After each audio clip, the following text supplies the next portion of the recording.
Hello and welcome to another tactical fly fisher fly tying tutorial.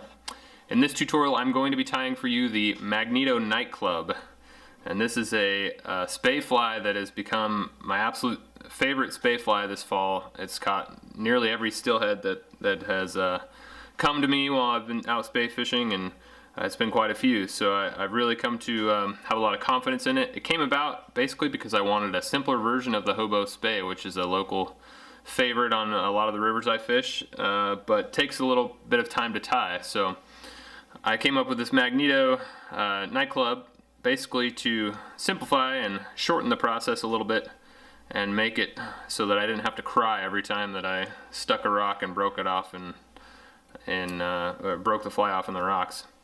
So I've got some 140 denier via this power thread here. I'm just laying down a quick thread base. And then I have a swing hook on some pink backing, and I'm going to go ahead and measure it so that the trailing parts of the backing are a little bit longer than the hook itself. And the main reason for that is that if I do hook this on a rock and I dull up the hook beyond what it can be resharpened with, I can actually slide that hook back out of that trailing piece of backing and replace it with the new hook. I usually carry a few spares with me. So all I've done is just lay the backing down on top, tie it down, come forward with it. Now I'm going to take each piece of backing tag and wrap it towards the back as well so that I've folded it over. That'll make sure that that stinger's locked down nice and tight and that backing's not going to come out. Just for a little extra insurance, I also take some brushable Zap-A-Gap and hurry and lock that backing in. Now, one of the things you'll notice is that I don't have this fly on an articulated shank. You could certainly tie it on a shank, but since I have a bunch of extra hooks lying around that I can just chop the point off, that's how I've elected to go about doing it with this particular pattern. I've got some Semperfli straggle string here. This is fluorescent fuchsia, I think. And I'm just gonna tie that in. This will form a little pink hot spot at the back. And on this fly I've got essentially hot spots in the form of straggle string and thread on both sides of the fly to really make it stand out a little bit, and that backing also adds a nice little pink trigger point in the rear of the fly for fish to look at. Alright, once you've tied that straggle string in and clipped it off, I now have some hairline crystal hackle. This is black, and crystal hackle is basically just a pseudo type hackle. The fibers on it are really thin and they move a ton, so that's one of the reasons I call this fly a nightclub. If you look at it in the water, it just is moving and shaking all over the place with the Marabou and this crystal hackle. And the crystal hackle gives it a nice dark silhouette underneath the Marabou that we're gonna add on here. And that if you notice from my Marabou or my Magneto stonefly video, I really like the purple, black, and pink color scheme for a lot of steelhead flies. It seems to work really well. Okay, so I'm just palmering up that crystal hackle there. I chucked a little quick whip finish at the front on my rotary vise so I can use my bobbin cradle. And I do a few wraps at a time and make sure I stroke it back. Keep all those crystal hackle fibers from getting trapped under the core.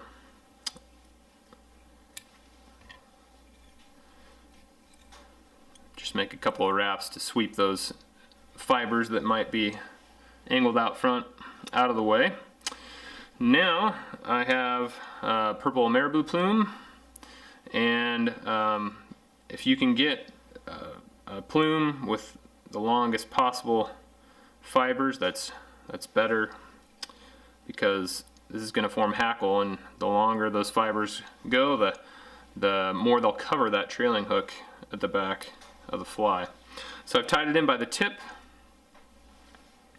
and sometimes I like to have a cup of water handy so that as I wrap the Marabou I can sweep it back, but of course I forgot to do that before this video, so I'll just use a little bit of saliva as I go to make some turns.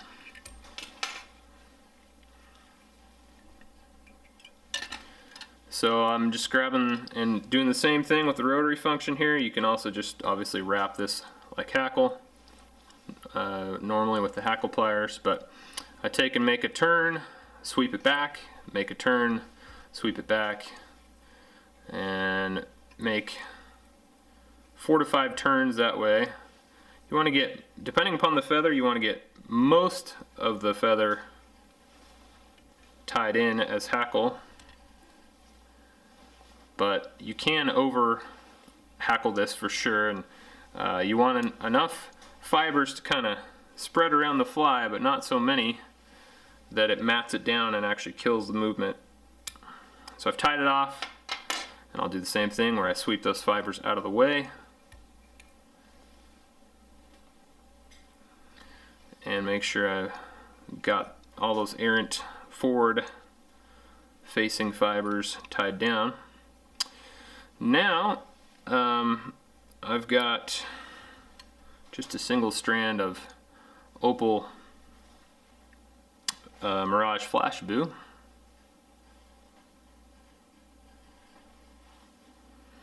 And I've folded it over in a loop so that the tag ends are on one side. I'll just go ahead and make them about as long as the Marabou and tie that down.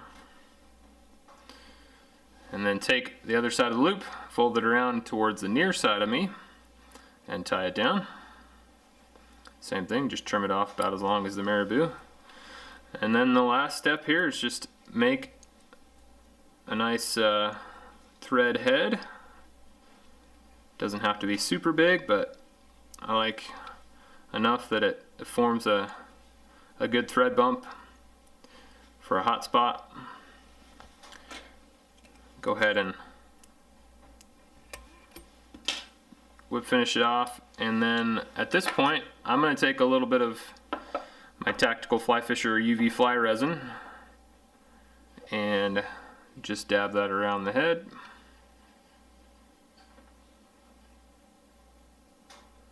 And that'll give it a nice glossy rock hard finish.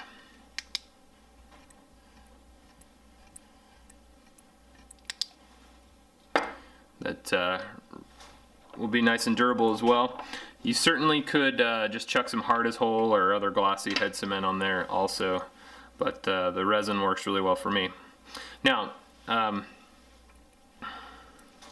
like to cut that front hook off, and like I say, if you were using an articulated shank you wouldn't have to do that, but I've got a pair of wire cutters here. I'm just going to go ahead and snip that off.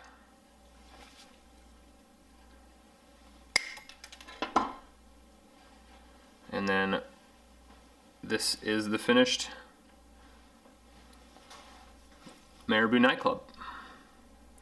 And in the water it really moves a lot and dances around, ends up fishing really well for me.